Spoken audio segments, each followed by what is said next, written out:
Here are facts you should know about the tricolor heron. But before I go further, this video is narrated by me with the assistance of AI wildlife expert Jane. She will be helping to narrate with me in giving you the answers, actually the fun facts about the tricolor heron. So let's get started. Sure. I love birds and will give you fun facts about the tricolor heron. How much does a tricolor heron weigh? Good question.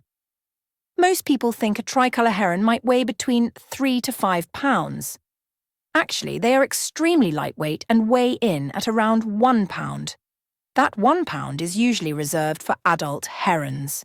If it is a juvenile, that weight drops to ½ pound, up to 1 pound. Amazing, right? Okay, Jane, next question. What is the size, including wingspan, of a tricolor heron when compared to blue herons and other related birds? The tricolor heron is similar in size to the snowy egret, having a height from 24 to 26 inches and a wingspan of 39 to 41 inches.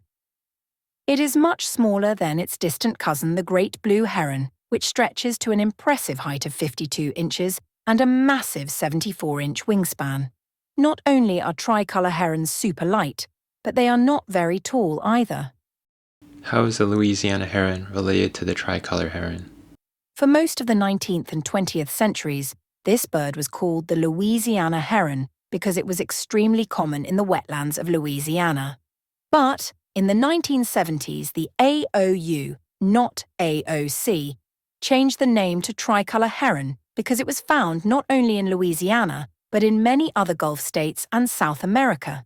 Where can someone find these herons? These birds are found along coastal marshes, tidal creek, and shallow lagoons. They favor the warmer parts of the United States, so winter spots would include places like Florida, Louisiana, Texas, South Carolina, and Georgia. What about wintertime? Can I find tricolor herons in the northeastern states of the U.S., including New Jersey, New York, Massachusetts, and Maine? Highly unlikely. These herons don't have the body composition to thrive in cold winters. They don't have much body fat, and they are extremely active, which means they burn a lot of calories. In Jersey winters, it is common for ice to freeze over many water sources that these birds need to feed from. If they can't access the water, their food source is limited. Why should they travel to colder states when they can be snowbirds in Florida? Tell me something about their hunting skills and how they compare to other herons. Tricolor herons are really active hunters. Unlike blue herons that wait like statues for their prey, the tricolor heron will pursue its prey. It will run, pivot, spin, and zigzag its way through shallow water to catch its prey. These birds are extremely twitchy and will shift directions quickly as they hunt their victims. How do tricolor herons live and handle when confronted with other bird species like ibises? Excellent question. You really are smart. Here is how they react around other birds, specifically ibises. It is quite common to see tricolor herons and ibises hanging out in the same areas. Their diets are different, so there is no conflict over food. Tricolor herons like clear water so they can see small fish, their main food, minnows, small shrimp, and aquatic insects.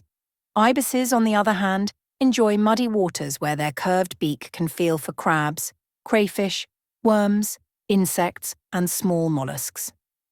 In terms of living arrangements, you will often see them have nests around mixed colonies of egrets, ibises, and even spoonbills. Final question. If the tricolor heron weighs in at only 1 pound, what prevents it from getting knocked over when strong winds occur? I did mention earlier that the tricolor heron weighs in at a measly 1 pound, so how does it manage to not get blown over every time the wind blows? Well, they are actually supremely balanced and understand wind flow. They will adjust their bodies to maximize airflow around them.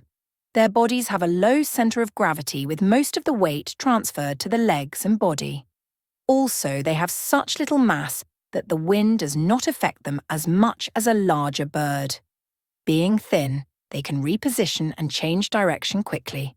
Remember, their wings are also lightweight, so they can really reposition themselves if the winds get too strong. Being skinny has its advantages in windy weather. Jane, it has been great learning about the tricolor heron. Maybe we will meet up in the future and discuss other bird facts. Sure. It has been my pleasure to talk about the tricolor heron. I'm sure we will meet again.